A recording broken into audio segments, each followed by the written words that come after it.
It's episode 888. In case you didn't know, in Chinese numerology, 888 means triple fortune. It's a form of strengthening the digit 8. So on its own, 8 is associated with great fortune. Triple 8 is triple the fortune. We're going to dive into everything that is Chinese hemp and cannabis. It was domesticated in Northwest China around 12,000 years ago.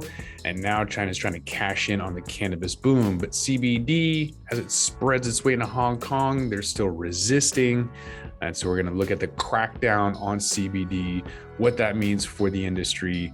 Some Chinese workers moving to the U.S. cannabis industry as service jobs dry up, and then how they quietly became a legal hemp powerhouse. All of that coming up. It's only entertainment. Welcome back to the Talking Hedge. I'm Josh Kincaid, capital markets analyst and host of your Cannabis Business Podcast. So one of the oldest known cultivated plants comes from what's now Northwest China around 12,000 years ago. According to some analysis of the genomes, around 110 plants from around the world, from the same place that makes your iPhones, Nikes, and Christmas lights and everything else.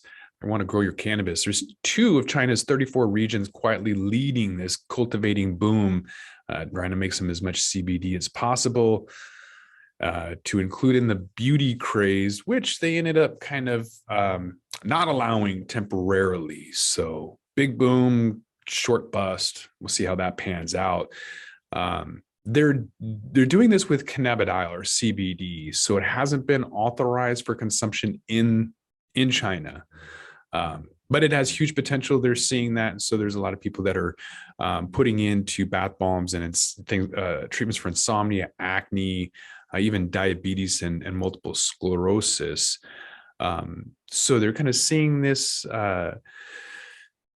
this boom kind of emerge, and obviously they're taking note and essentially saying, all right, enough is enough. And so putting a complete ban on certain applications. And it's nothing new in the US. We've seen the same thing with CBD and beverages up and down the West Coast, from California to Washington State. You can't have CBD in beverages. So this isn't as draconian as you might be thinking. They're wanting to probably export it before they allow their own citizens to have it. They've been cultivating cannabis for a long time for textiles and hemp seeds and traditional medicines, but in terms of straight up CBD, doesn't look like they're allowing that yet for certain industries like cosmetics. So last summer, China's drug regulator banned the use of CBD in cosmetics. So they're at least limiting what they're allowed to have it in. And it used to be that you could have CBD popping up in cosmetics and beverages. Consumers all over the place. In Hong Kong, for example, were wanting CBD, and that was popping off left and right. They recently introduced CBD infused beer, and that had a lot of potential. And then all of a sudden, at least with cosmetics, they stopped that. China's been pretty hesitant to have anything to do with cannabis because of its history. The opium dens and things of that nature have got them pretty conservative for their own country. But like I mentioned before, they don't have an issue so much with the exportation. So import licenses can only be approved for medical scientific purposes, but exports of CD products are not controlled by the same entities. So not strictly controlled in China, and mainly depend on the rules of the destination country. So that opens up a lot more opportunities for them to continue to, cultivate hemp for CBD and other cannabinoids, and then export that to the international marketplace. According to a report from Southern China Morning Post, there's a small number of Chinese provinces along the Russian border that now make up half of the world's hemp cultivation. Hopefully there's not a lot of heavy metals and stuff in the soils. You have no idea what we're getting at this point. So kind of surprising considering the hard line approach that the Chinese government takes that we just kind of mentioned. But authorities have long turned a blind eye to farmers who've been growing industrial hemp for decades, probably one of their only source of incomes. So they get about $1,500 per hectare, which is far more than other traditional crops. So you might actually have some of those guys in their pockets to allow them to keep doing that. Easy to grow and thrives in climates needs very little pesticides. There's been a relative boom for cultivating cannabis attributed to some development in China. There was a lot of R&D that began in the late 70s when they went to war with Vietnam.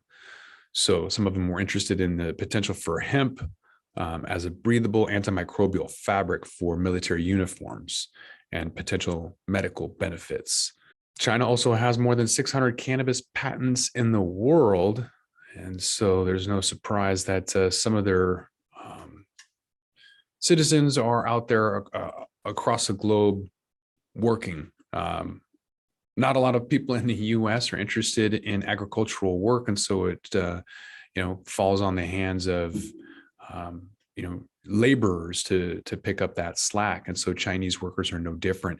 There's an interesting story that came out. We did a podcast on it about some Chinese immigrants that are facing some drug charges in New Mexico. They thought they were working on a hemp farm, trimming and doing their thing. And these Chinese immigrants were actually working on an illegal cannabis farm in New Mexico. So that left the individuals working there on a Native American reservation, which made it even more challenging for the locals because they were these Chinese business folks were leasing the land from the Native American tribe. So the tribal police didn't have authority because they weren't part of the tribe. The local police didn't because it was Native Americans, and the feds didn't because it was tribal land. It was really crazy story about how this illegal operation happened. The folks, the immigrant laborers got screwed,